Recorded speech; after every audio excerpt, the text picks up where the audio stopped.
नमस्कार, मैं हूँ शालिनी और आप देख रहे हैं BBN भव्य भारत न्यूज। चलिए शुरू करते हैं आज की मुख्य खबरें। दिल्ली जाते जाते तेजस्वी यादव को बड़ी टेंशन देंगे नीतीश कुमार। अब आरजेडी के सामने होगी ये चुनौती। राजद को अब भाजपा की सीधी सरकार से मुकाबला करने में अधिक चुनौतियों का सामना करना पड़ेगा। जंगल राज के नैरेटिव और ध्रुवीकरण से नुकसान की आशंका है। नीतीश कुमार के नेतृत्व वाली सरकार की तुलना में भाजपा की प्रत्यक्ष सरकार से मुकाबला करने में राजद को अपेक्षाकृत प्रतिकूल परिस्थितियों का अधिक सामना करना पड़ेगा। उसे अब एक ऐसी सरकार से सामना करना होगा जो स्वाभाविक प्रतिद्वंदी के साथ रणनीति में भी अधिक चतुर होगी।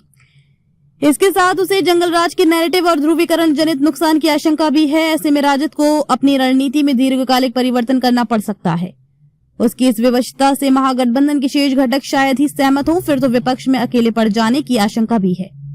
हालांकि भाजपा की केंद्र प्रधान और हिंदुत्ववादी नीति के विरुद्ध उसके लिए आक्रमण सहज होगा, लेकिन इसकी सफलता की गारंटी नहीं।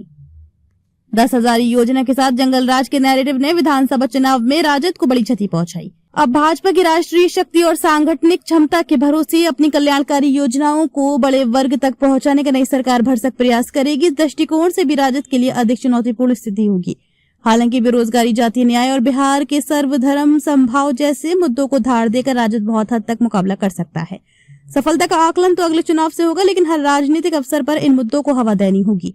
अंदर खाने इस पर विचार विमर्श शुरू हो गया है। राजद को सांगठनिक रूप से सुदृढ़ करने के साथ उन वर्गों तक पहुंच बढ़ाने की रणनीति बनाई जा रही है जो अभी तक जदयू के विश्वस्त रहे हैं। इसलिए नीतीश कुमार को राज्यसभा भेजने के उपक्रम को राजद के कार्यकारी अध्यक्ष तेजस्वी यादव जनादेश का अपमान बता रहे। कह रहे कि बिहार में भी महाराष्ट्र की पटकथा दोहराई जा रही और अब यहाँ केंद्र की कठपुतली सरकार होगी। ये बयान उस तेजस्वी के हैं जो कल तक स्वास्थ्य का हवाला देते हुए नीतीश के सत्ता में बने रहने पर उपालंब देते रहे हैं।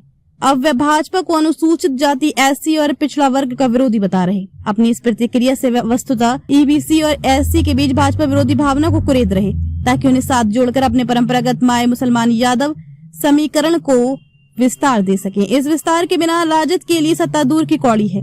विधानसभा चुनाव के दौरान भी राजद ने इसकी पहल की थी, लेकिन अपेक्षित सफलता नहीं मिली। नई सरकार अगर इसी दांव को दोहरा दे तो चुनौती और तगड़ी हो जाएगी। भाजपा की संगठनात्मक शक्ति और संसाधन बहुत मजबूत है। केंद्र की योजनाएं PM आवास, उज्ज्वला, मुफ्त राशन, किसान महिला सम्मान निधि सीधे भाजपा के नाम से चलेंगी। जंगलराज के नैरेटिव का डर बना रहेगा। भाजपा अब राजद की शासनकाल की अराजकता का पूरा प्रचार करेगा। विधानसभा चुनाव में ये नैरेटिव खूब चला। भाजपा ने EBC, AC और कुर्मी कोयरी के साथ यादव समाज के एक हिस्से को भी अपने साथ जोड़ा है। राजद अभी मुसलमान यादव तक ही सीमित है। कांग्रेस और वाम दल बेहद कमजोर है, यानी कि महागठबंधन विशेष प्रभावी नहीं। जदयू के मतदाता राजद की तुलना में भाजपा की ओर सहज झुकाव वाले हैं।